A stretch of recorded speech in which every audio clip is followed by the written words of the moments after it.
The night she asked me to stay changed everything, but not in the way stories usually promise.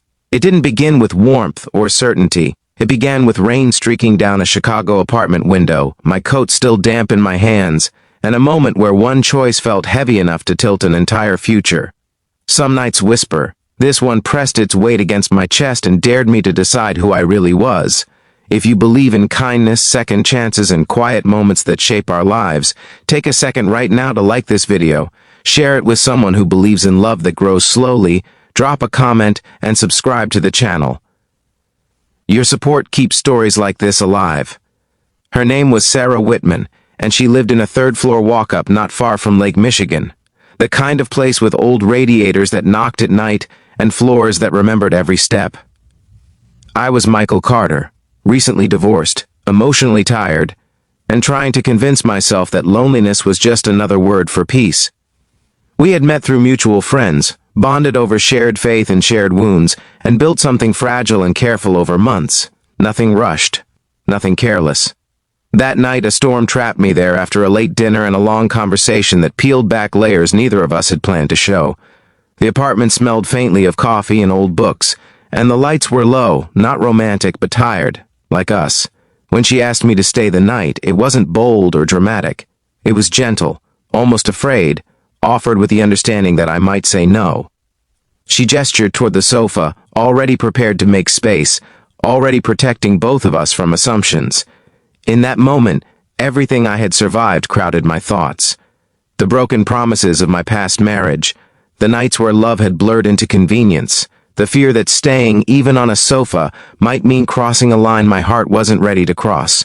I refused the sofa, and the refusal wasn't rejection. It was something deeper and harder. I told her I couldn't stay if staying meant pretending it was harmless. I told her that I respected her too much to blur intentions. I told her that if I stayed, I wanted it to be honest, rooted in patience, not comfort or loneliness. My voice didn't shake, but my hands did. I expected disappointment. I expected her to feel embarrassed, maybe even hurt. Instead, the room changed in a way I can still feel years later. The air softened. The tension shifted. She didn't argue or push or withdraw. She listened, and in that listening, something unspoken took shape.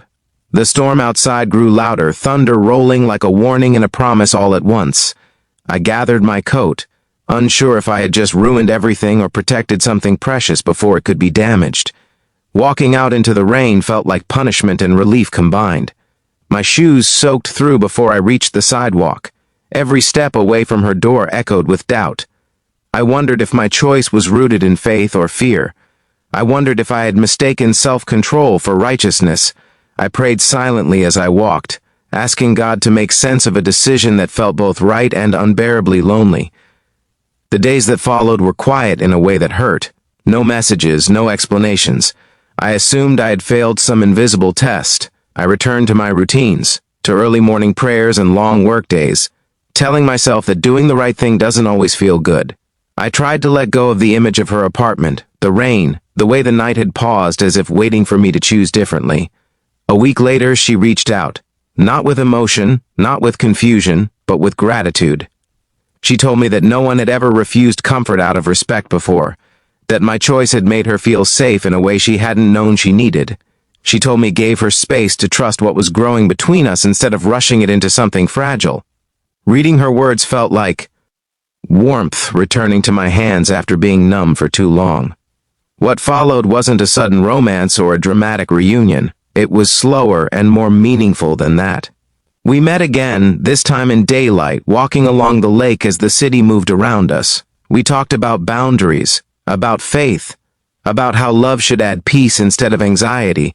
We talked about our past without bitterness, acknowledging the scars without letting them define us. Trust didn't arrive all at once. It unfolded, quietly, built from moments where neither of us tried to take more than was freely given. The real change came months later, on another night that could have been misunderstood. This time, staying wasn't about weather or convenience.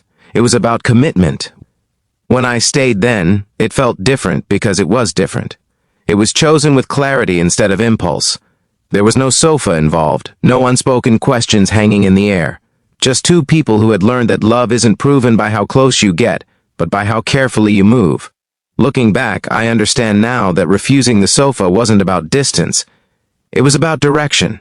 It set the tone for everything that came after. It taught us that romance doesn't have to rush to be real, and that sometimes the most powerful thing you can say is no, when no is guided by respect and hope. Life didn't suddenly become perfect.